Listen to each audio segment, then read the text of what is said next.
Alright guys, now we're going to learn how to ollie. As you may know, the ollie is skateboarding's foundational trick. It's one trick made up of 3 separate movements that are done at the same time. It's the jump, the pop, and the slide. Now before we show you the movements, let's talk about foot placement. Get on the board the way you normally ride. You want the ball of your foot to be on the grip tape about as far back towards the edge of your tail as you can get without actually hanging it off. Your front foot is going to be scooted back some as well. Your front foot is going to be placed right smack dab in the middle of the board. The correct foot placement is absolutely key in pulling off a successful ollie. Honestly, the ollie happens so fast in real time that you can't really tell what's going on unless we slow it down a bit. So watch these movements carefully as I try to explain them.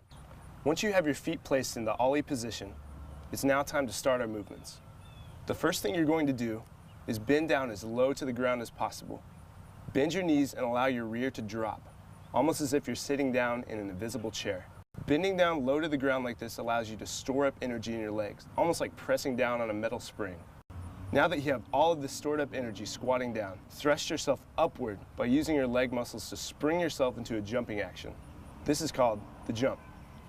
As you start your jump, transfer as much energy as you can into your back foot and quickly slam the tail of the board down to the ground and immediately let off your back foot. This is called the pop.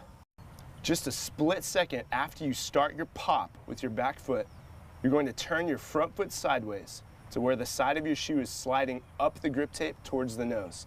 You're literally pulling the board up in the air with your foot by doing this. This motion is called the slide. Once you're reaching the top of your ollie, suck both of your knees up to your chest as high as they can go and push your front foot out and forward to level out the board. This will allow the board to reach its top height and to straighten out in the air. As you're coming down from the peak of your ollie, try to let your feet land on both sets of bolts, right over the truck so that most of your weight is absorbed by them. Bend your knees and roll away. Remember that the ollie is executed as one fluid motion, but consists of many separate movements. This can take a long time to master, but it is well worth the time and effort it takes to try and figure it out. Almost every other trick you're going to learn from here on out is based around the movement of the ollie, so keep practicing it before you can move on to more difficult tricks.